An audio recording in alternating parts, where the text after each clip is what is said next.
Bismillahirrahmanirrahim. Perkenankan kami berbagi adab berbuka. Waktu senja selalu indah mempesona. Langit merah berangsur semakin gelap.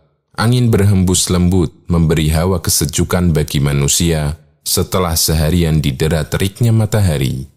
Ditemani suara burung-burung yang mulai kembali ke sarangnya, sang surya sejak sore bersinar keemasan tengah berlabuh ke manzilahnya. Dengan anggun ia menenggelamkan dirinya di ufuk barat. Sungguh fenomena yang sangat menakjubkan. Keindahan ayat-ayat kauni yang seharusnya membuat kita semakin menyadari betapa kecilnya kita bila dibandingkan dengan kebesaran Allah Subhanahu wa Ta'ala. Di saat itulah kebahagiaan orang yang berpuasa kian terpancar. Kebahagiaan seusai melakukan ibadah kepadanya. Kebahagiaan kembali bisa menikmati hidangan halal ketika berbuka.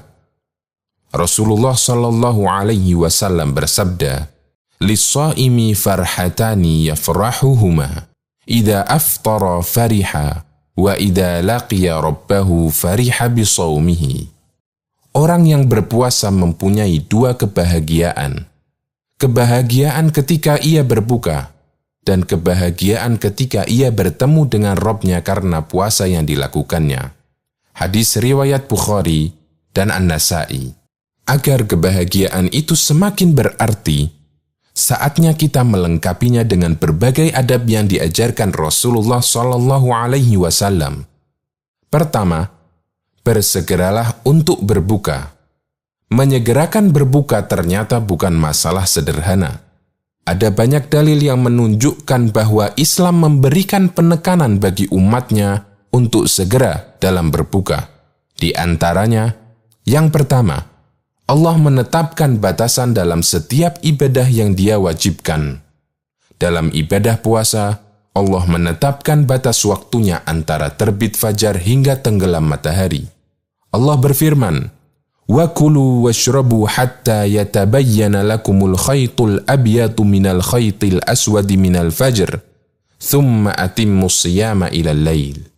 Makan minumlah hingga terang bagimu benang putih dari benang hitam, yaitu terbit fajar. Kemudian sempurnakanlah puasa itu sampai datang malam. Quran Surat Al-Baqarah ayat 187. Karena itu, menyegerakan berbuka puasa hakikatnya memenuhi batasan yang Allah berikan dalam beribadah. Dan Allah mencintai ketika orang memenuhi batasan yang Dia tetapkan. Allah berfirman, "Tilka hududullahi wa may yuti'illaha wa rasulahu yudkhilhu jannatin tajri min tahtihal anhar khalidina fiha." Itu adalah ketentuan dan batasan Allah. Barang siapa taat kepada Allah dan Rasul-Nya, niscaya Allah memasukkannya ke dalam surga yang mengalir di dalamnya sungai-sungai, sedang mereka kekal di dalamnya. Quran Surat An-Nisa ayat 13.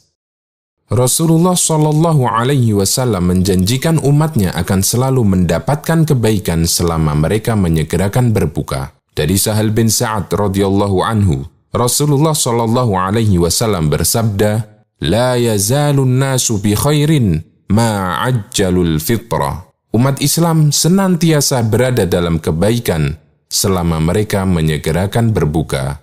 Muttafaqun alaih. Kaum muslimin mendapatkan kebaikan ketika menyegerakan berbuka karena mereka mengikuti sunnah. Nabi SAW bersabda, "La tazalu ummati ala sunnati ma lam tantadir bi fitrihan nujum." Umatku akan senantiasa berada di atas sunnahku selama mereka tidak menunggu terbitnya bintang ketika berbuka. Hadis riwayat Ibnu Hibban dan disahihkan Syu'aib Al-Arnaud. Menyegerakan berbuka merupakan pembeda antara cara puasa kaum muslimin dengan cara puasanya Yahudi dan Nasrani.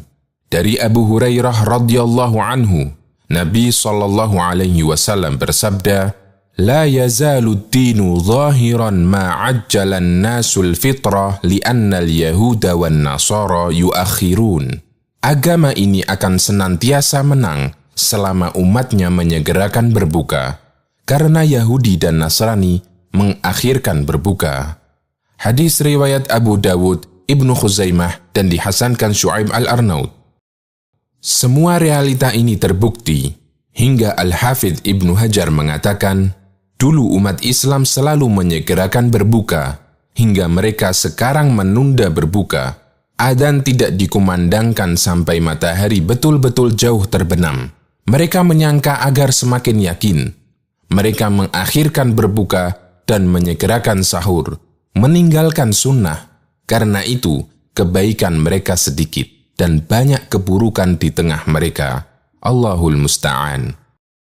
Kita bisa saksikan orang Syiah dengan segala penyimpangan dan kesesatannya, ternyata mereka memiliki tradisi menunda berbuka. Kapankah berbuka dimulai? Kaum muslimin sudah diperkenankan berbuka ketika bulatan matahari telah tenggelam. Sekalipun warna merah di ufuk masih sangat terang, karena warna merah ini tidak diperhitungkan. Abdullah bin Abi Aufa menceritakan, kami pernah melakukan safar bersama Rasulullah SAW pada saat puasa. Ketika matahari telah tenggelam, beliau memanggil sahabatnya, "Wahai fulan, mari kita hidangkan makanan kita." "Ya Rasulullah, ini masih terlalu siang," jawab sahabat karena melihat langit yang masih cerah. Namun, Nabi SAW tetap memerintahkannya untuk turun dan menghidangkan makanan. Kemudian beliau bersabda, "Idza ra'aitumul laila qad aqbala min hahuna faqad aftara as-sha'im." Apabila kalian melihat malam telah datang dari arah barat, berarti orang yang puasa mulai berbuka. Muttafaqun alaih. Kedua, berdoa sebelum mulai berbuka. Karena menjelang berbuka termasuk doa yang mustajab.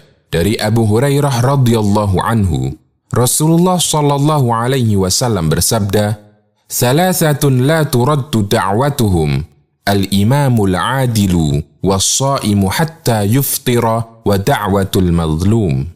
Ada 3 doa yang tidak tertolak. Doa pemimpin yang adil, doa orang yang berpuasa sampai ia berbuka, dan doa orang yang terzalimi. Hadis riwayat Tirmidzi, Ibnu Majah, dan dihasankan Ibnu Hajar. Dalam riwayat lain dari Abdullah bin Amr bin As, dinyatakan, "Inna lis-shaimi 'inda fitrihi la da'watan la turad."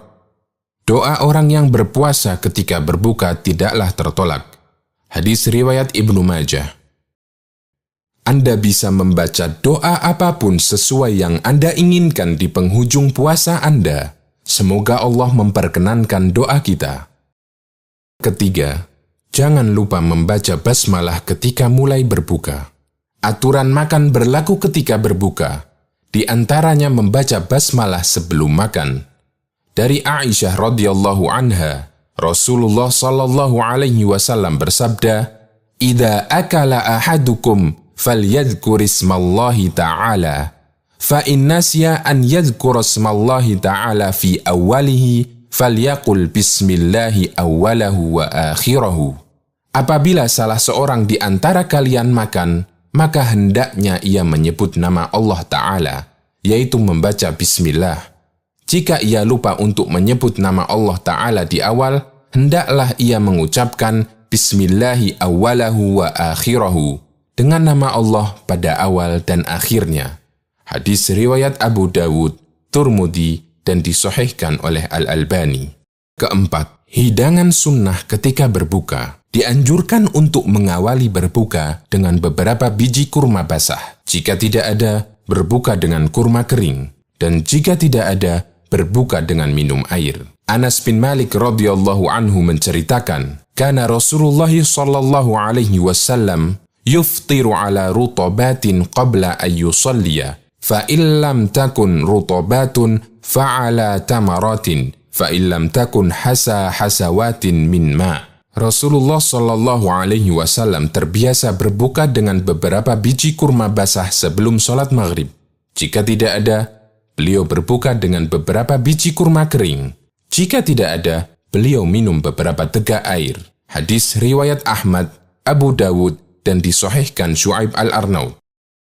Kelima, membaca doa seusai berbuka. Sebagian ulama mengatakan doa yang sahih dari Nabi SAW seusai berbuka adalah lafaz "Dhahabat dhama'u wa batallatil uruqu wa thabatal ajru insyaallah." Rasa haus telah hilang dan urat-urat telah basah dan pahala telah ditetapkan insyaallah.